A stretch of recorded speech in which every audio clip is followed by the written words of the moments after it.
I am come back. मैं आपको एक नई कहानी सुनाने वाला हूँ। मैं अपने घर के बने ऑफिस के अंदर काम किया करता था। मेरी निगाहें बाहर ऑफिस के सामने ही लगी रहती थी, कोई ना कोई आता रहता था। इसीलिए मैंने नोटिस किया कि मेरे घर के बराबर में ही कॉलेज था। काफ़ी अच्छी अच्छी लड़कियाँ उधर से आया करती थी। वैसे मैं बड़ा शर्मीला टाइप हूँ, मैंने कभी सोचा नहीं था कि मैं ऐसा सोचूंगा, लेकिन मेरी निगाह पड़नी थी तो पड़ गई कि लड़कियों पे निगाह पड़ती थी। उनमें से एक लड़की खास थी, बहुत खास। पता है खास क्यों थी वो? क्योंकि उसके चेहरे पे हमेशा डांटा बंधा होता था। काफ़ी काफ़ी काफ़ी काफ़ी बहुत ज़्यादा संस्कारी रही होगी शायद, इसलिए उसके चेहरे पे हमेशा डांटा हुआ करता था। स्कूल यानी कॉलेज के बाहर आते, कॉलेज के अंदर जाते, इधर उधर घूमते फिरते, बस डांटे में ही देखा करता था। मैं सोचता था काश कि वो मेरी वाइफ बने। मैंने सोचा कि यार क्यों ना इससे बात की जाए। मैंने बात भी करने की कोशिश की, लेकिन मेरी हिम्मत ही नहीं पड़ी। मैं इतना भी खुला हुआ नहीं था, मैं शर्म आती थी लड़कियों से बात करने में। मैं बड़ा सीधा टाइप आदमी हूँ, तो मुझे उसका नाम तक नहीं पता था। मैं उसे 6 महीने तक देखता रहा, लेकिन वो मुझसे कभी मुझे वो पहचानती ही नहीं थी। बस उसे अपने काम से काम, मतलब से मतलब था। वो कॉलेज से घर जाती थी। वो मुझे मेरी तरफ कभी उसने देखा ही नहीं। मैं हमेशा को अपने जब उसका टाइम हुआ करता था, मैं अपने ऑफिस के सामने कुर्सी डाल के बैठ जाया करता था, सिर्फ देखने के लिए कि वो आएगी, वो आएगी, वो आएगी। वो आती और चुपचाप सीधी चली जाती, और फिर वो अपन घर जाती तो सीधी घर चली जाती, मेरी तरफ देखती भी नहीं थी। मैंने एक बार राजीव को बुलाया और राजीव से कहा अपने दोस्त से कि जा यार उस लड़की से कहना कि ये जो कुर्सी पे बैठा है ना, यानी राहुल, ये राहुल ने एक ये लव लेटर दिया है, और अगर कुछ हाँ या ना हो तो इस ऑफिस में आके बता देना। ये ऑफिस राहुल का है, राहुल तुम्हें बहुत पसंद करता है, कह देना। उसने कहा ठीक है। तो राजीव उस हीना के पास पहुंचा और कहा हीना, ये वो जो लड़का बैठा है ना, और वो जो बैठा है ना लड़का राहुल, उसने भेजा है, वो तुम्हें बहुत पसंद करता है। हिना ने कहा पागल हो क्या? उसने कह के और वो चिट्ठी बिना पढ़े फाड़ दी। उसने सिर्फ मेरा नाम सुना था राहुल। उसे पता था, उसने सिर्फ इतना सुना था कि राहुल तुम्हें पसंद करता है, उसने दिया है। बस उसने ये बात सुन के ही फाड़ दिया था सब कुछ। इस बार मुझे भी बुरा लग गया था। मैं भी अपने ऑफिस से बाहर निकला नहीं करता था। मुझे कुछ दिन में सुनने में आया कि उस हिना की शादी हो गई, एक ऐसे लड़के से शादी हो गई जो अच्छा था, काफ़ी अच्छा था। फिर कुछ महीनों के बाद सुनने में आया कि कुछ ही महीनों के बाद उसका हस्बैंड भी मर गया। उसका हस्बैंड मर गया था। वो लड़की वापस अपने घर चले आई, और अब वो डांटे में नहीं रहती थी। उसके चेहरे पे हमेशा उदासी होती थी, आंखों में शायद बहुत ज़्यादा गम था उसके। मैं उसके गम को बांटना चाहता था, बात करना चाहता था। अगर हिना ने मुझसे प्यार नहीं किया तो क्या हुआ? मैंने तो उससे खूब प्यार किया था, यानी मैं राहुल, मैंने बहुत प्यार किया था उनसे। वाह, जब मैं उनका नाम भी लेता हूँ ना हिना, तो मुझे बहुत अच्छा लगता है। लेकिन मुझे गम भी बहुत होता है कि यार उस इतनी खूबसूरत लड़की का अगर आदमी मर गया तो बेचारी कैसे रहेगी वो। अब कुछ दिन और भी थे। मैंने अपने घर वालों को उसके पास भेजने की कोशिश की, लेकिन घर वालों ने सोचा आज नहीं कल जाएंगे, कल नहीं परसों जाएंगे। ऐसे कुछ दिन और बीत गए। सुनने में आया कि उनका रिश्ता किसी और आदमी से हो गया है। मैं फिर से उसे खो चुका था। मैं उस हिना को फिर से खो चुका था। मैं सोचता था कि घर वाले मेरे जाएंगे, शादी तय हो जाएगी, और मैं उस विधवा से शादी कर लूँगा, उसे सारी खुशियाँ दूंगा जो उसे नहीं मिली। लेकिन उसकी किस्मत थी, या मेरी किस्मत थी, जो वो मुझे दोबारा से नहीं मिली। दोबारा से उसकी एक शादी कर दी गई, एक और शादी कर दी, ऐसे बुढ़े से शादी कर दी। बुढ़ा तो नहीं कह सकते, लेकिन अगर वो लड़की 25 साल की थी तो वो आदमी 45 साल का था। 10 साल 15 साल का गैप रहा होगा अंदाज़ा, क्योंकि उसके बाल सफ़ेद सफ़ेद दिखाई दे रहे थे। पता नहीं आदमी का पैसे देखे थे, उस आदमी का काम देखा था, क्या देखा था? या ये देखा था कि ये एक विधवा है, इससे कोई शादी नहीं करेगा, या क्या देखा था? वो तो उसके घर वाले अच्छे से जानते होंगे। बस मुझे तो इतना पता है कि उसकी दूसरी शादी होके वो चली गई, जिसके बाद में उससे कभी नहीं मिल पाया। मैंने बड़ी मुश्किलों से उसे भुलाया था।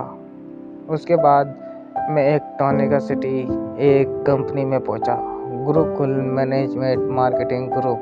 एक कंपनी थी, काफ़ी बड़ी, काफ़ी सारा काम हुआ करता था उसके अंदर। एक कंपनी में 7-8 कंपनियां हुआ करती थी। उस कंपनी में मैंने अपना नया नया काम लगाया। सीए, मैं सीए हूँ। मैं सीए हूँ। सीए का मतलब मैं अकाउंट देखता हूँ कंपनियों का, क्या लॉस है, क्या घाटा है, क्या फ़ायदा है, वो सब देखता हूँ। कहीं घाटा हो रहा है तो उसको नफ़ा कैसे करना है, कैसे फ़ायदा करना है, वो मेरा काम है। सबकी सैलरी को बांटना मेरा काम है, सबकी सैलरी को जोड़ना मेरा काम है। मैं ऐसे ही सबकी सैलरी जोड़ रहा था। मैंने सैलरी जोड़ते जोड़ते मैंने सबके नाम पढ़ के मैं उन सब की सैलरी देख रहा था, कितनी कितनी हो गई है, कितनी रह गई है। मुझे उन सब की सैलरी के पैसे उनके एक मास्टर को देने थे, ताकि वो सभी लेबरों के पैसे बांट सके। मैं देखते देखते मैं पहुंचा एक नाम पे। नाम लिखा था हीना। हीना, मैंने देखते ही बड़ा सुकून मिला। ऐसा लगा कि मुझे वो मिल गई हो। लेकिन मैं ख्यालों में डूब गया कि यार, एक टाइम ऐसा भी था कि मैं उसे कितना प्यार करता था, लेकिन उसे तो पता भी नहीं था कि जिसे प्यार करता था वो मैं ही था कि नहीं था। उसने मुझे कभी देखा ही नहीं। उसने सिर्फ मेरे लेटर को, सिर्फ मेरी बात सुन के ही, मेरे दोस्त की बात सुन के ही लेटर को फाड़ दिया था। एक संस्कारी जो थी, संस्कारी लड़कियों की यही पहचान है। वो काम करती नहीं है जो उन्हें करना ही नहीं है। खैर, सारी बातों को छोड़ो। मैंने अपनी सारी सैलरियाँ बनाई और मैंने मास्टर को दी और मैं अपने घर चले आया। अब मास्टर अपनी सैलरी बांटा बूटा होगा, जैसे ही कुछ करा होगा, मैं अपने घर चला आया। अगले दिन जब मैं पहुंचा उस फैक्ट्री के अंदर, तो मैं सीधे अपने ऑफिस में पहुंचा। मैंने देखा एक लेडीज़ थी, उसने मुंह ढका हुआ था, यानी टाटा बांधा हुआ था। मैं ऑफिस में गया, मैंने कहा, मेरे जाते ही वो लड़की खड़ी हो गई, वो औरत खड़ी हो गई और मैं अपनी चेयर पे बैठा और मैंने कहा, हाँ बैठो। मैंने उसे बिठाला, उनसे पूछा, मैंने पूछा, हाँ बताओ क्या हुआ? तो इन्होंने कहा, सर मुझे सैलरी नहीं मिली। मैंने पूछा, क्यों नहीं मिली? तो उन्होंने कहा कि मास्टर के पास पैसे ख़त्म हो गए थे, तो उन्होंने बोला राहुल से ले लेना। मैंने कहा कि अच्छा, मुझसे कहा है तो ठीक है। इतने में उसे थोड़ी गर्मी लग रही थी, क्या लग रहा था पता नहीं, उसने डाटा खोल दिया और मैं उसे पहचान गया। मैं उसे पहचाना सिर्फ इसी वजह से, जब उसकी शादी हो चुकी थी, जब दूसरी शादी होने वाली थी, तब वो बिना डांटे के भी रहने लगी थी। उसकी आंखों में सिर्फ गम ही गम था, उसके चेहरे पे गम ही गम था उस टाइम पे। आज मैं उसे दोबारा से देख रहा था। उसने तो मुझे देखा ही नहीं था कभी, मगर मैंने तो उसे देखा था। मैं देख के चौंक गया कि जिसे मैंने पसंद किया था, जिसे मैंने शादी करने के बारे में सोचा था, आज वो मेरे सामने बैठी थी। मुझे तो पता ही नहीं था ये कहाँ रहती है, कहाँ नहीं रहती। खैर, ये वही लड़की थी जिसने मेरा लव लेटर फाड़ दिया था। बस प्रॉब्लम ये थी, मैंने खुद ने नहीं दिया था, मैंने राजीव के हाथ दिलवाया था। बस इसने तो मेरा नाम राहुल सुना था कि राहुल ने दिया है, बस इसने वही लेटर फाड़ दिया था। लेकिन अब मैं अपनी ख्यालों से वापस बाहर निकला और मैंने कहा, अच्छा मुझे देने के लिए बोला, रुको अभी देता हूँ। मैंने उसकी सैलरी के पैसे गिने और उन्हें उनके हाथ में पकड़ा दिए। हिना को मैंने पैसे दिए तो वो जाने लगी, तो मैंने कहा रुको। वो रुक गई। मैंने कहा, तुम्हारा नाम हिना है? उसने कहा, हाँ मेरा नाम हिना है। कहा कि अच्छा, तो तुम वहाँ रहती थी नोएडा में, उधर स्कूल के पास? मैंने पूछा। हिना ने कहा, हाँ मैं वहीं रहती थी स्कूल के पास। तो मैंने बोला कि अच्छा, तुम्हारी तो पहले एक आदमी से शादी हुई थी, जो राकेश नाम था उनका। उसने कहा हाँ, राकेश से हुई थी। मैंने कहा हाँ, वो फिर 2-3 महीने बाद वो मर भी गए थे, ऐसा कुछ। हीना ने कहा हाँ, तुमने सही कहा, वो मर भी गए थे। फिर मैंने कहा कि अच्छा, तुम्हारी दूसरी भी शादी हुई थी, एक कुछ जल्दी में ही हुई थी उसके बाद, हैं? तो हीना ने कहा हाँ, वही मेरी जल्दी शादी हो गई थी, तो मैं आके यहाँ रहने लगी थी, लोनी। उसने कहा अच्छा, लोनी में रहने लगी थी, अच्छा अच्छा अच्छा, कोई बात नहीं। हीना ने पूछा तो तुम मुझे कैसे जानते हो?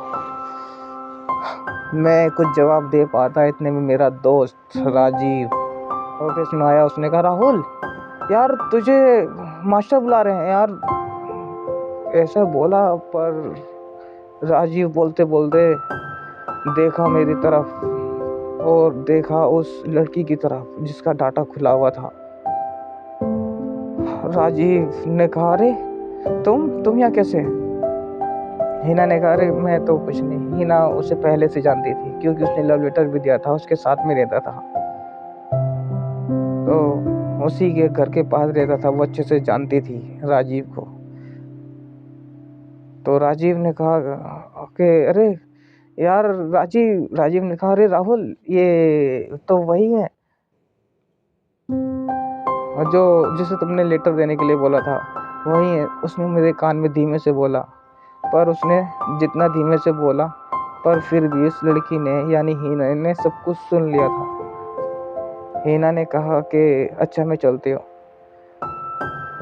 मैंने बोला रुक राजीव, तू बाहर निकल, मुझे 2 मिनट बात करनी है उनसे। वो चले गए और राजीव बाहर चला गया। राहुल ने हीना से कहा हीना, तो मुझे तो सुनने में आया था कि तुम्हारे दूसरे हस्बैंड भी मर गए। तो हीना ने कहा हाँ, मेरे वो आदमी भी मर गए, मेरे 2 बच्चे हैं, मैं यहीं रहती हूँ लोनी में किराए पे। मेरे ससुराल वालों ने मुझे ऐसे उल्टा सीधा कहते थे, और मुझे कहते थे कि तुम डायन हो, तुम चुड़ैल हो, तुम जिसके घर में जाती हो उसी के आदमी को अपने ही आदमी को खा जाती हो। वो मुझे अपशगुन मानते हैं, क्योंकि मेरी पहले भी शादी हो गई थी। मेरे जाते ही 2-3 महीने में मेरा आदमी मर गया था। फिर दूसरी शादी हुई, वो भी 2 साल में, 3 साल में वो भी मर गया था। इसलिए सब लोग मुझे गलत कहते हैं। वो सब समझते हैं कि मैं कलंकनी हूँ, मैं चुड़ैल हूँ, मैं डायन हूँ। जैसे मैं जहाँ जाऊँगी, मैं वहाँ सब कुछ खराब कर दूँगी, ऐसा वो मानते हैं। राहुल ने कहा कि ठीक है, कोई बात नहीं, तुम बैठो, पानी पियो। हीना को पानी पिलाया राहुल ने कहा कि अब कैसे घर को चलाती हो? हीना ने कहा कि घर को क्या चलाना, वो मैं काम करती हूँ, जिससे गुजारा हो जाता है। राहुल ने कहा तो अब वो तुम अपने घर पे नहीं जाती हो? हीना ने कहा नहीं, मेरा घर तो घर वाले तो मेरे जब भी उन्होंने मुझे दूर कर दिया था। हाँ, बस जब वो भी पता नहीं क्या क्या कहते हैं मुझे, मैं अब जाना मुझे पसंद नहीं है अपने घर पे। बस मैं अपनी छोटी सी दुनिया में खुश हूँ। मेरे 2 बच्चे हैं, एक लड़का एक लड़की। बस मैं उन्हें ही पालना चाहती हूँ, उनके साथ ज़िंदगी बिताना चाहती हूँ। बस मेरे पास यही काम है, सुबह से शाम तक काम करो, फिर अपने बच्चों के साथ में रहो, बस और कुछ नहीं।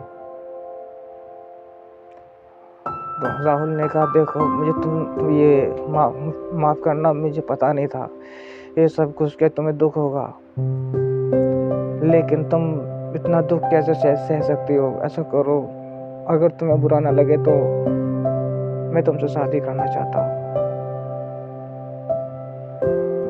हीना चुप की चुप रह गई, देखने लगी, और देखते देखते उसकी आंखों से आंसू कैसे निकले उसे भी नहीं पता चला। हीना ने बोला देखो, मुझे पता है, इस राजीव ने जो बोला वो मैंने सुना था। एक बार स्कूल टाइम में मेरे पास आया था, इसने मुझे बताया था कि राहुल कोई है जो मुझे चाहता है। और बहुत पागलों की तरह चाहता है, मगर मैंने उसका लव लेटर फाड़ दिया था। मुझे आज पता चला वो राहुल तुम थे। क्या तुम्हें ऐसा नहीं लगता कि मेरी 2 बार शादी हो चुकी है, दोनों ही आदमी मर चुके हैं, जबकि लोग बाग मुझे कलंक नहीं मानते हैं। वो सब लोग ये मानते हैं कि जहाँ मैं जाऊँगी वहाँ सब कुछ खराब ही होगा। मेरे 2 बच्चे भी हैं, क्या तुम्हें एक्सेप्ट करोगे तुम मेरे उन बच्चों को? क्या तुम उन्हें अपनाओगे उन बच्चों को? राहुल ने कहा कि मुझे सब कुछ पता है, तुम्हारे 2 बच्चे हैं, तुम्हारी 2 शादी हुई हैं, तुम कितनी परेशान हो वो मैं देख चुका हूँ। अरे भाई, मैंने तुमसे प्यार किया था, वो बात अलग है कि तुमने मुझसे कभी नहीं करा। अब किसी का क्या दोष, तुम्हारा क्या दोष है जब उनकी किस्मत में जीना ही इतना लिखा हुआ था कि तुम वहाँ पर आई और वो मर गए, तो क्या हुआ? अगर तुमसे शादी करने के बाद अगर मैं मर भी जाऊँ तो कोई गम नहीं, लेकिन बस एक बार मुझे भी मौका दे के देखो, मैं तुम्हारी ज़िंदगी में खुशियाँ ही खुशियाँ भर दूँगा। हिना ने कहा पहले अपने घर वालों से पूछ लो। राहुल ने कहा कि मैं घर वालों से कैसे पूछ लूँ? मैंने तो हमेशा से ही, मेरे घर वाले हमेशा कहते रहते हैं शादी कर लो, शादी कर लो। बस तुम्हें भी सुन के अफ़सोस होगा कि मैंने भी कसम खा ली थी कि मैं भी शादी नहीं करूँगा। 2 बार मैंने तुम्हें खोया है। हर बार मैंने तुमसे शादी करने के बारे में जब भी तुम्हारे पास पहुँचा तो मुझे यही खबर मिली, अब शादी होने वाली है, अब शादी होने वाली है। हो सकता है किस्मत को यही मंजूर था कि हम लोग यहाँ मिले, तो इसीलिए मैं तुमसे तुम्हारा हाथ मांगना चाहता हूँ। कहो तो तुम्हारे माँ बाप के पास चला जाऊँ, उनसे हाथ मांगूंगा। मैं तुम्हें सारी खुशियाँ देना चाहता हूँ। प्लीज़ प्लीज़ मना मत करना, मुझसे शादी कर लो। हिना भाग के आई और राहुल के गले लग गई, रोने लगी, खूब रोई। और मैंने भी बोल दिया उस हिना से, जितना रोना हो रो लो, ये तुम्हारी जिंदगी का आखिरी रोना होगा। आज के बाद मैं तुम्हारी आंखों में कभी आंसू नहीं देखूंगा, मैं तुमसे वादा करता हूँ। Okay, bye.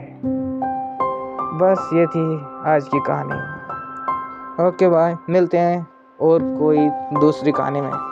Okay bye, have a nice day.